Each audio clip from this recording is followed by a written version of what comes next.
It is our profound honor to have the renowned teacher and philosopher Acharya Prashant amongst us today.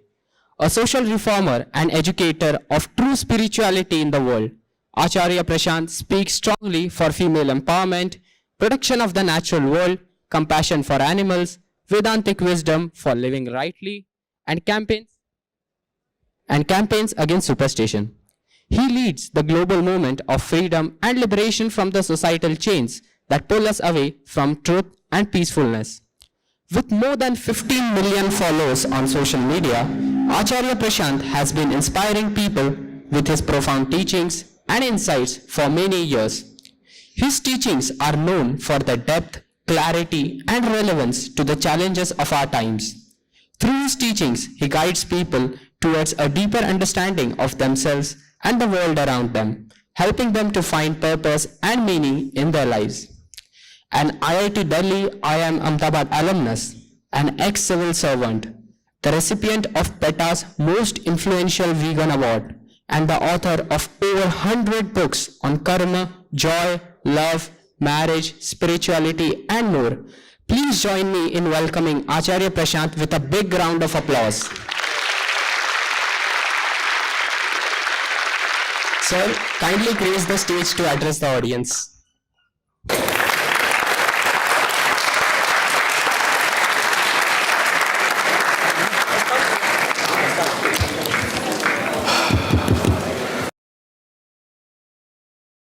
Sir, when it is said that a person or a place has positive or negative vibrations, you strongly disagree with this point of view. Why is it so?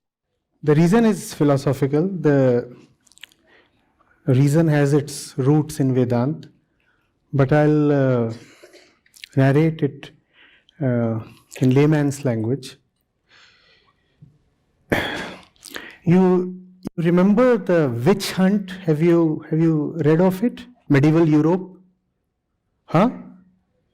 Women were declared to be witches and burnt alive, stoned, executed by various means, the most ghastly kind of means possible.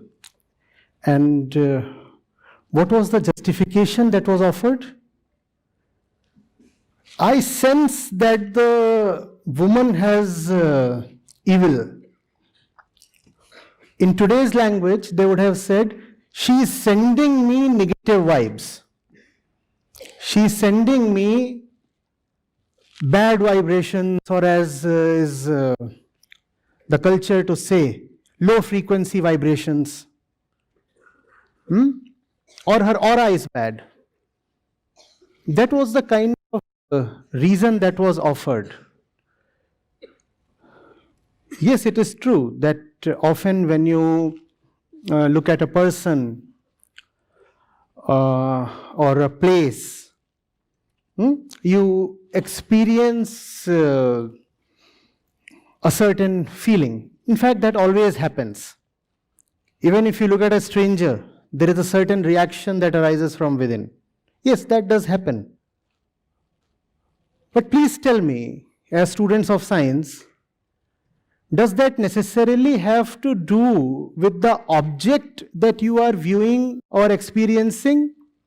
Or does it have more to do with your own prejudices, patterns, attitudes, way of looking at the world, bent of mind? Please tell me. The moment you talk of people as emitting good waves or bad waves, positive or negative vibrations, you completely stop looking at your own self. You start saying, if I am experiencing something, it is because of the object of experience. Please do something about the sound. There is a lot of echo. You get this? I look at something and what do I declare? The feeling that I am experiencing upon coming in contact with that particular object is because of that object. I'm nowhere in the picture. I'm neutral. I'm transparent. I'm nobody. The thing is, what you are experiencing is totally subjective to you. It is your own feeling. But you are imposing your feeling upon that object. You look at a person and you say, this fellow gives me bad vibes. Now those bad vibes are your feelings about that person. But you are pretending as if your feelings are his quality. Now those are your feelings. Why don't you admit that?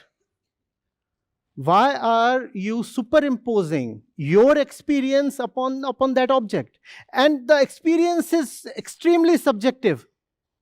The same person who gives you negative vibes gives very positive vibes to somebody else, right? So what you are experiencing has very little to do with the object. It has much more to do with who you are or what you have become. Are you getting it? Think of a particular color. The same color gives very sacred vibes to one community and very profane vibes to another one. Does it happen or not? Think of a place of worship. A religious fellow belonging to a certain denomination would say, whenever I come close to this place, I experience divinity. So you experience divinity only because you are already conditioned to experience that way. A person who does not subscribe to religion or believes in some other religious path experiences nothing of the sort that you do. Actually, there is nothing magical or special about that religious place that appears to give you sacred vibes. But then that's the culture today, to not to look at yourself and look only at the world. And this philosophy is called materialism. Do you see this? The philosophy that says, do not look at yourself, look only at the world. That philosophy is called materialism. The material is the truth. And the second truth is who you are. So there are two truths in materialism. It's a dualistic philosophy. It says you exist to consume the world. You exist to consume material, and consumption of material will give you happiness. So in the name of spirituality, in the name of vibes and energies and auras, what is being propagated is rank materialism. That's the philosophy of today. Vedanta, on the other hand, says something very sensible. It says, son, you are the source of all your experiences. If you experience something, the experiencer is the experience. J. Krishnamurti very famously said, the observer is the observed. And modern physics, we all know, says very clearly that you cannot observe elementary phenomena without interfering with them. Which means there is nothing called objectivity. When you look at the macro level, then you say, just because I am looking at that wall does not change. Yes. At the macro level, at the Newtonian level, that holds good. The object of observation does not change with respect to the observer. The observed object is not a function of the observer. But when you go to the elementary level, to the minutest level possible, then it is very clear that observation changes the observed phenomena, the observed object. Which means nothing holds its own properties. The properties that anything holds are actually a function of the observer of those properties. If I put it in layman's language, your girlfriend holds certain properties for you. She does not hold those properties for her neighbor or her father or her brother. Is that true or not? Obviously, yes. But when you talk of vibes and all, then you want to say, no, no, no. I'm not prejudiced, I'm not conditioned, I'm not flawed. That fellow sends me bad vibes. Well, that fellow sends sacred vibes to somebody else. Don't you see that your perception is totally subjective? But we do not realize that. So this cult of vibrations and auras and energies and positivity and negativity, it is an enemy of self-observation. It will not allow you to look at yourself. Whatever is happening within, you will think it is happening as a result of some external happening. You will keep looking outwards, and that's a great damage that this cult inflicts on you. It is a mark of wisdom to be a little detached to your experiences, to not to take your experiences as the truth. Because when you are taking the experience as the truth, you are actually taking the experiencer as truthful. The fact is that the experiencer is a very, very corrupted, conditioned, actually fictitious entity that exists within. Classically called as the, it is called as the ego. And the ego is a product of physical and social conditioning. The ego is the experiencer, which means all your experiences are with respect to your ego. That's why your experiences keep changing so frequently and often so totally.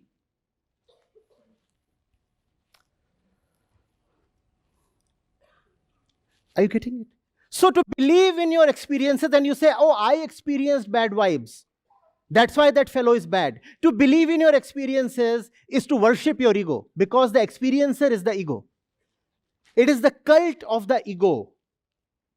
And such a cult is profanity itself. Such a cult is directly opposed to any kind of inwardness, wisdom, or spirituality. And when this thing happens, then there is a lot of violence, a lot of ignorance, and obviously a lot of sorrow.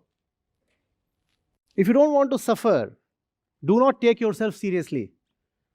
What do I mean by yourself? The ego itself, the experiencer. Do not take them very seriously. You very well know they are a product of your of the influences you experienced, the education you went through, the family you came from, the indoctrination that you received. That's where the experiencer comes from. Every single experience is changing the experiencer. How can you rely on the experiencer? And that's what all wisdom is about. You are not the experiencer. You are not the experiencer. You're not the experienced object, you're not the experiencer, and you have nothing to do with the experience. You have to stay clear of this triad. Then who am I? That's what is to be sought. But what is certain is that I cannot take myself so seriously. If I take myself very seriously, then I have turned into a worshipper of the ego. And that's very problematic. That's very problematic because it pushes me deep into suffering. That's all. Who was the questioner? Is this more or less clear? Any follow-ups on this? Don't you all wonder, do the philosophical texts talk of vibrations and auras and energies? Do they? No, they don't. You go to the Sankhya Kadika or Yoga Sutra or the Upanishads or Nyaya Sutra. Do you find such fancy terms there? Or their equivalents in Sanskrit? No, you don't find them. Because they were thinkers. They are not foolish people to believe in all these things. More recently, do you have a Ramakrishna Paramhans or a Vivekanand or a Raman Maharshi or a J. Krishnamurti talking of vibrations? Did any wise fellow ever talk of vibrations or energy or all these stupid things? No. It's only in the last 20, 30 years that this kind of thing has come up. And a lot of that is because of spiritual illiteracy. And also because we don't know science. So we start believing in these things. Somebody says negative energy, negative vibrations. Beats me. What is negative vibrations? I once asked, can you please demonstrate to me by way of an equation? What would a negative vibration really look like? Negative with respect to what? What is the origin? All positive and negative is with respect to some origin. How do you define the origin here, please? Sir, the origin is the ego. What pleases the ego you call as positive. What displeases the ego you call as negative. India beat Australia today in a test match. It was positive for the Indian. It was negative for the... There is no absolute truth in positivity or negativity. It is all with respect to who you have become. And what you have become today would change tomorrow, would it not? Please tell me. Something that you absolutely loved 2 years back is something that you so viciously hate today. Does that happen or not? So what is positive and what is negative? But we just fall for it. Just fall for it.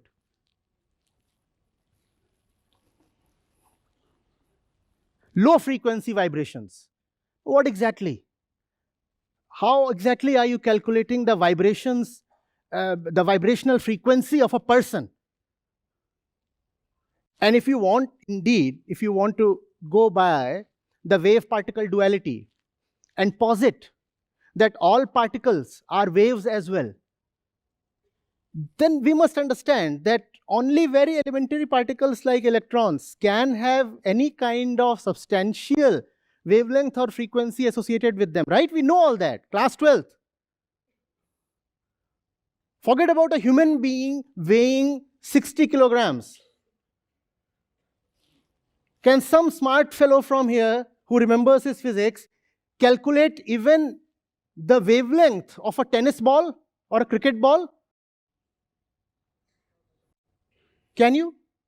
You can. There's the formula.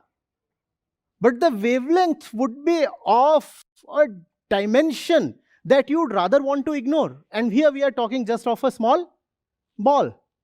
And when you talk of a human being weighing 60 or 80 kilograms, what kind of vibration are you imagining?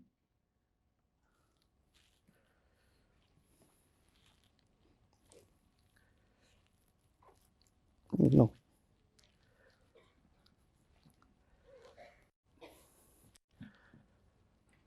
Good, we have started with this question. I'm pretty sure that we have many amongst us here, even in the IIT fraternity, who believe in such things. And all that is quite unfortunate. Yeah? And I also know that in spite of me having said what I just did, we would probably continue to believe in such things. Because there is something within us that just doesn't want to accept facts, that just doesn't want to live in understanding and wisdom. It's a very difficult thing to fight. But anyway, yes. Any follow-ups on this?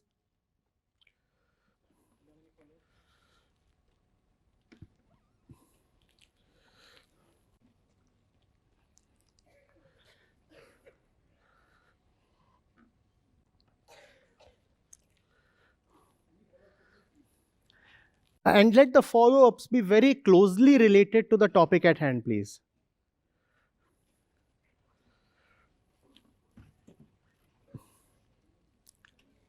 Namaste, Acharya ji. So I have one follow-up question.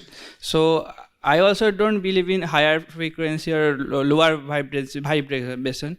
But I have one question. So if I meet with certain set of people, I feel very much excited. And if I meet with other people, I feel very much demotivated or exhausted. Then how will you explain this? What is this then? It is your own inclination. It's your own tendency. Let's name the first group of people as A, right? A motivates you. And let's call the second people as B. The presence or experience of B demotivates you. Does A demotivate everybody? Does that happen? Does that happen?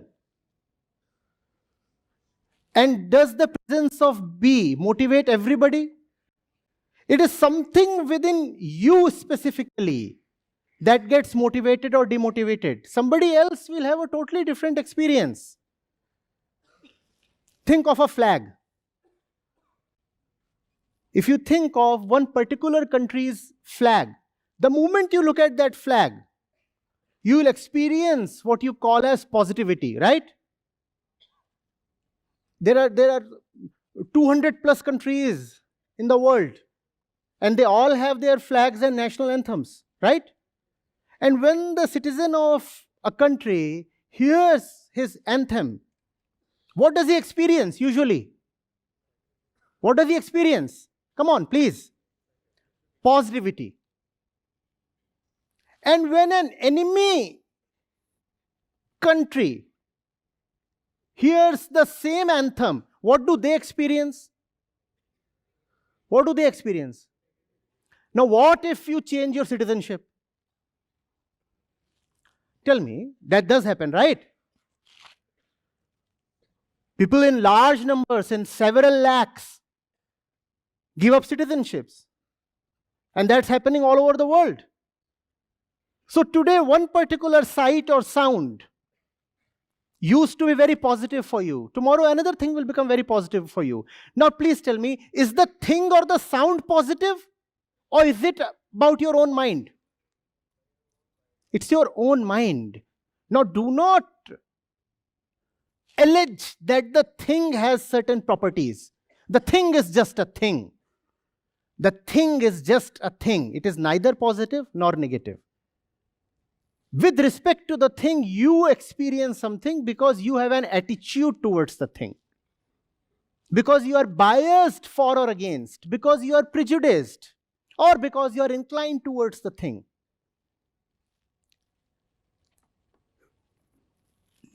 Have inwardness, please. Inwardness means if I have a certain experience, I will look at myself. That's what comes first. I come first. Later on, I'll also look at the object or the stimulus that aroused the experience. Fine, that is okay. I'll look at that. I'm not saying I'll ignore totally the object in front of me. No, it's not to be totally ignored. But the first thing to be investigated is the self. And that's the basis of all wisdom, all philosophy. That's Vedanta. And that's also common sense. Does that satisfy you? Where are you? Does that help? Thank you.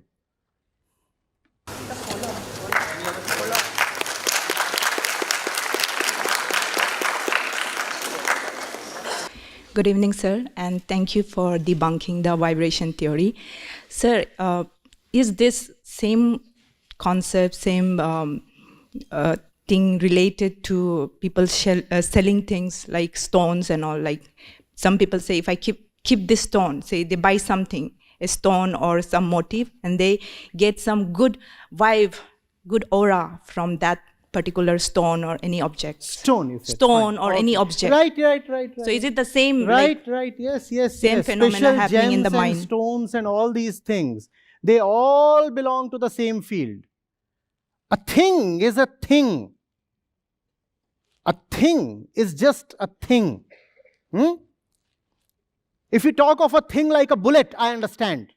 It hurts your physicality. If you talk of a thing like a medical pill, we again understand because it has a certain effect on your physicality. And the physicality is a fact. But when you talk of a thing affecting your mind, then mind you that it is the mind that decides what to be affected by. The body has no choice. Mind is another name for choice. If you bring a flame to your arm, right? A torch, the skin will not have a choice in reacting to the heat. Doesn't depend whether it is the skin of the Buddha or Krishna. If there is a bacteria or a virus, it will affect the saint and the sinner alike, because the body is just a body. Right? Raman Maharshi, Ramakrishna, they both died of cancer. And legend has it that an arrow pierced the foot of Sri Krishna and he had to go. The Buddha too died of stomach ailment or some other ailment, some other physical disorder. So the body is the body. It does not matter whose body it is.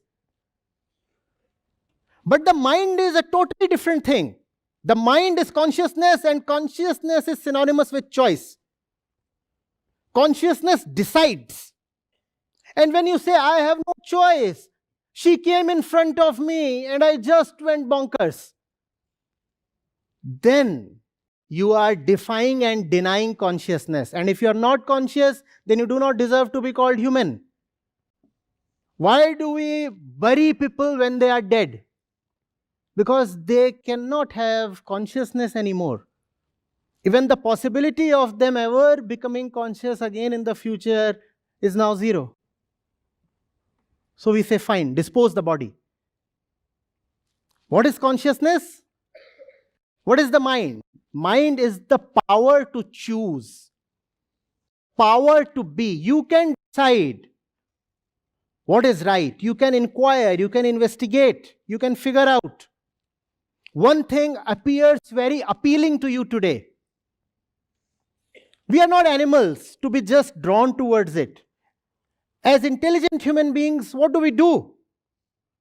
We go and we investigate. We say, fine, this thing appears quite lucrative. It is attracting me. But what is it really about? So you investigate. And if your investigation tells you that the thing is not how it appears to be, then what do you do with the thing? You drop it. So you have choice. Are you getting it?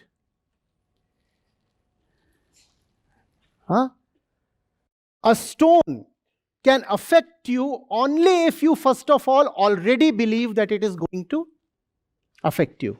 So it is not the stone that is having an effect on you. It is your belief that is having an effect on you. But we don't see this. We think it's about the stone. No, it's not about that. It's about, that's Vedanta. It's not about that. It's about this. And those who have known have gone on to say that this is the source of all that. So never be too bothered with that. Always go within. Ask yourself, why is this thing affecting me? There is nothing special in the thing. There is nothing special in any kind of stone or rudraksh or anything. No. But if you feel affected, it is because you have been strongly conditioned to believe that way. And there are a lot of people who have vested interests in conditioning you, in making you believe that a certain crystal or stone will have a beneficial effect on your life. Or if you wear a certain bracelet or whatever, then your life will improve.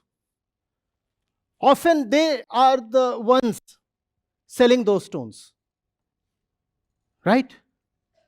And if you have interest, a stake, some kind of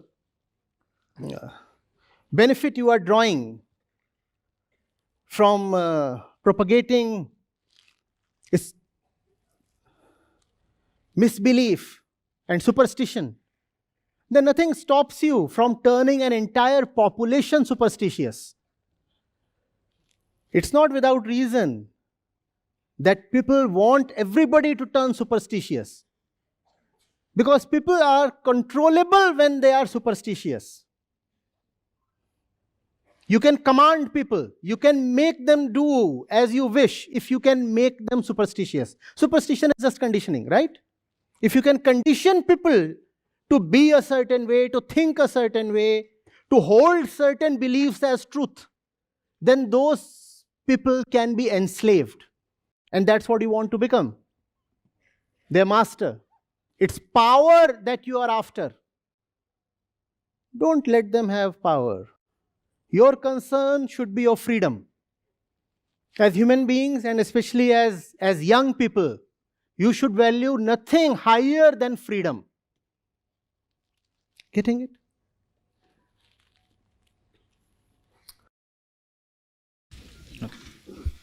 Hello, Namaste Acharya ji. So you spoke about vibrations, about stones. So I find this as abuse of science, as in to justify superstitions. And there are more other types of abuse of science, like people are using science to justify not only just superstitions, but profit mongering and misconducts even in the science. So, but there was a time when like science was seen similar to spirituality, because it asks the same, like it is the outcome of the same question, just directed towards outside. So from such a state, now it has reached to a abusive state. So how has this happened? Like, that is my question to you.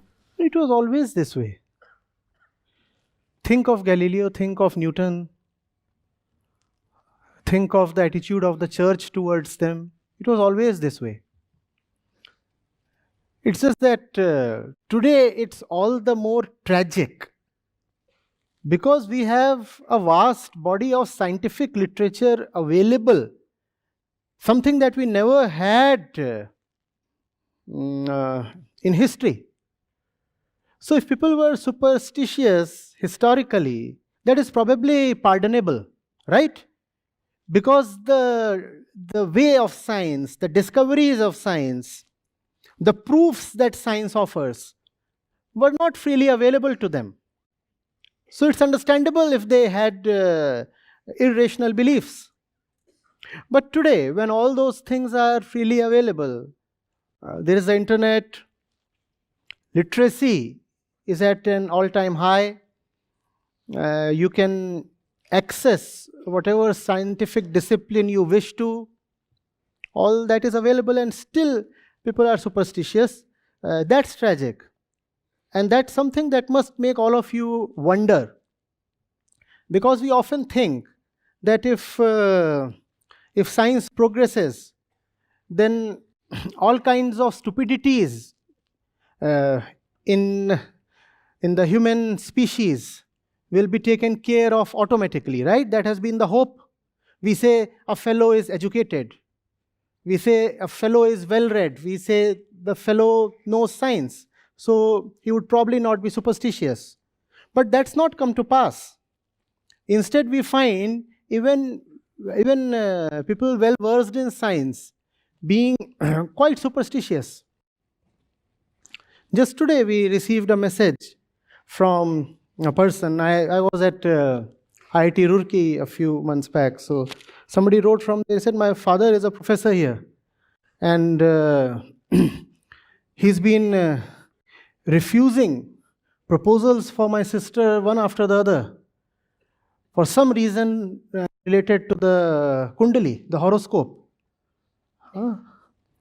So I don't know what he wrote. Either she is Manglik, the fellow is Manglik, something. So how is it possible that even education has not been able to take care of these things? If you will think on this, the answer will scare you. The answer is that there sits within all of us a very ancient and terrible beast. Very ancient beast. If you want to look disparagingly at that beast, then that beast has been called as the unconscious by Freud. I have been calling that beast as the inner animal, just the animal, the forest, the jungle. India has called that beast as aham vritti. And when you want to look at how understanding that beast can result in your liberation, then you want to address it with a more favorable name. So in that case, it has been called as Prakriti.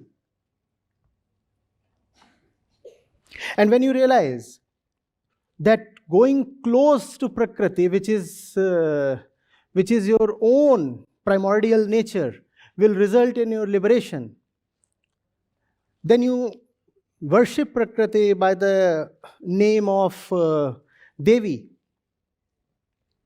And India has had Prakriti worship and Devi worship since long, and for a good reason. So what we know of ourselves is the conscious part, right? We know of ourselves not too much. We do not realize where the bulk of our existence comes from. You realize that you are angry after you are angry. You do not realize, for example, where your instincts and feelings come from. And that's the bigger part of the self inside. And that self inside is very, very ancient. And by ancient, I do not mean sacred. I simply mean animalistic. And it wants to remain that way. See, human beings have made rapid progress. Only 70,000 years ago did we begin to think. That's not much. And that's when we got our current name, Homo sapiens sapiens, when we started thinking, when we started displaying some sapience. But we are far older than 70,000 years, right? We are millions of years old. And 70,000 years is nothing compared to how old we actually are. So it's almost like in a flash, in a split second. We have become cultured and civilized externally. But internally, the old thing has continued. Internally, we are still animals. Internally, we are still animals. Our instincts, our feelings belong to the animals. We share them with the animals.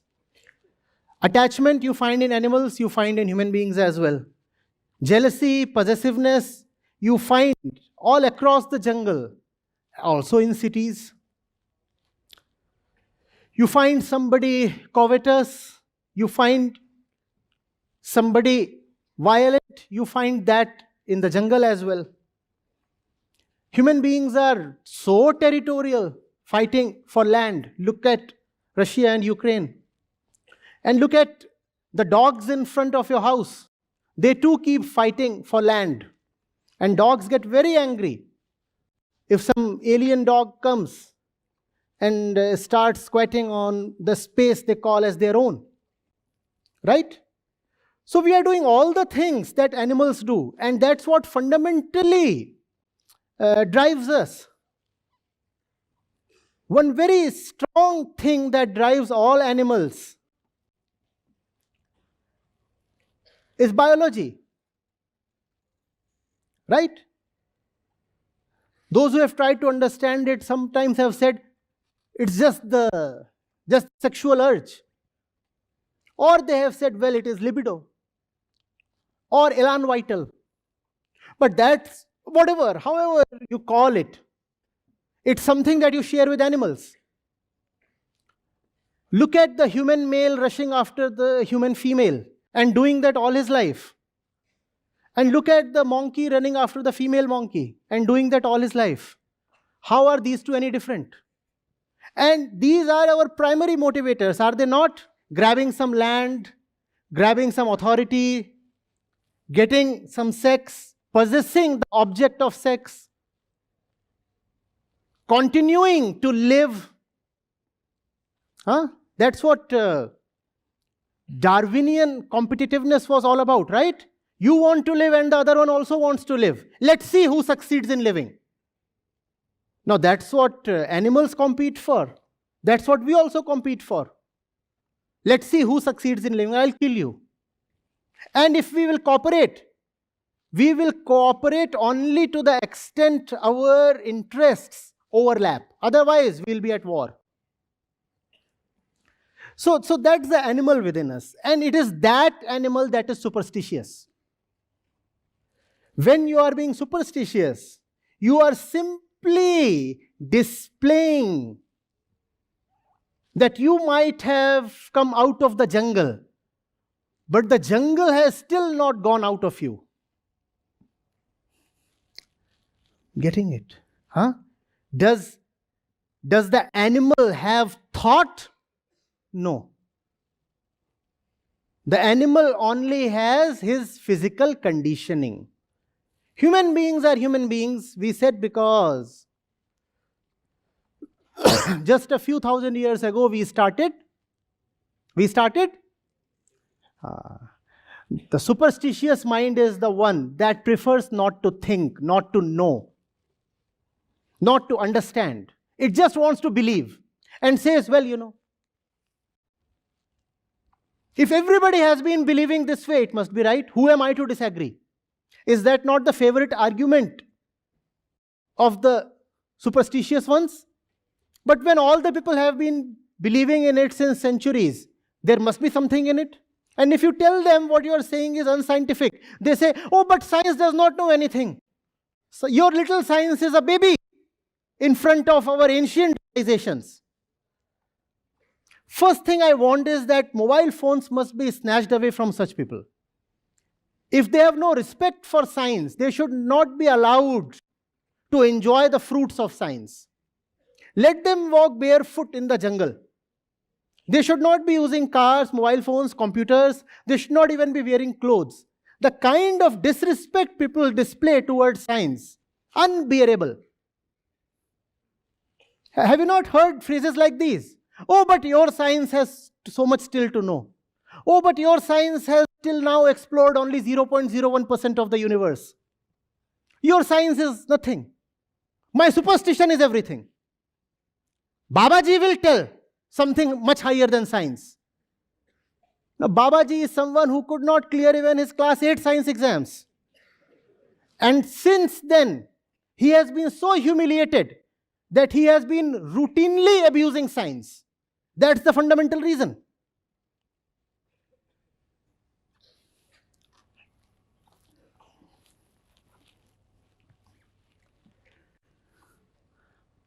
I'm saying all this because I think you will be a receptive audience. I'm hopeful I'm talking to people who have not used science just as a means to clear the JEE and earn placements. I hope science is not just a subject, but a matter of attitude, right? Never keep your thinking faculty away. Ask, keep inquiring. Always seek to understand. Belief is not the answer to anything you come across. Even if you cannot come to a conclusion in your inquiry, it's far better to just stay in the process of investigation. Even if your entire life you cannot come to a definite answer, it is all right. But never come to a false answer. Never settle down too easily. Yes? Yes. You see, had I been going by my feeling, I wouldn't have been standing here in front of you. My father who was just not my father, but also my teacher. He left me on the 3rd of this month. There was no way I could have traveled so far to come to you. That's what my feelings said. In fact, my foundation had communicated to your organizing committee that I won't be able to come. But then we were told that it's a group of enthusiastic seekers who will have very relevant questions and who really want to benefit. So I put my feeling aside and came here. I'm pretty sure if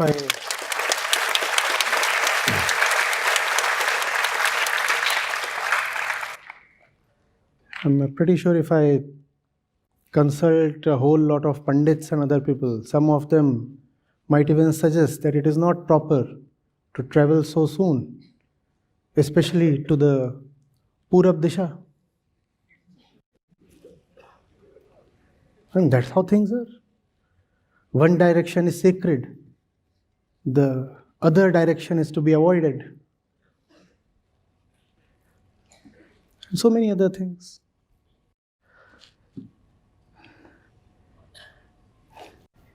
A ritualistic mind becomes insensitive and incapable of love. Do you see that?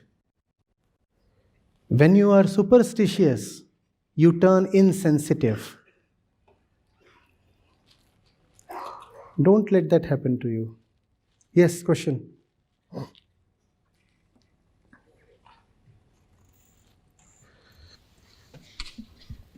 I'm really sorry about your father, but I just don't want to stop at a false answer as you have told.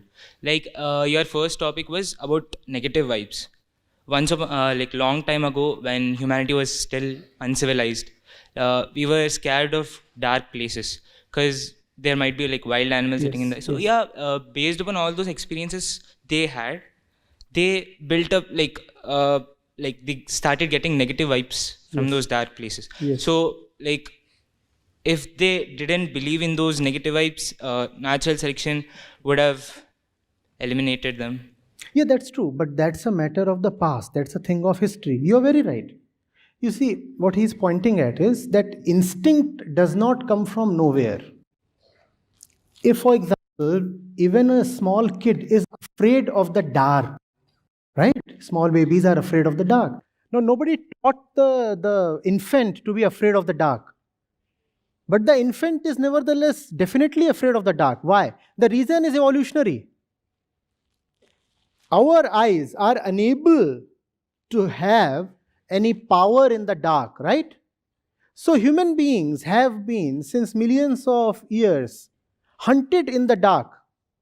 The nights used to be terrible hours. So the fear of the dark has gone deep into our psyche, and that fear has helped us. Because when you are afraid, that turns you more alert, right? Or something bad can happen. Let's group up. Where is the wood? Let's light the fire. It's dark. Where are the kids? Let's get all of them in. It's dark. And that has helped us survive. So that is all right. The reason was evolutionary, and that is okay. But today, do you need to live by evolutionary reasons? Remember that human beings have come too far, too swiftly, rather too suddenly ahead of the evolutionary curve. We talked of that, right? We have leaped ahead. And those kinds of reasons were anyway quite imperfect. I'll tell you the kind of conditioning that the psyche experiences. If in your childhood, you have been routinely smacked by your classmates who were fair in color, then it's proven that you will continue to have a bias against fair people for many decades thereafter.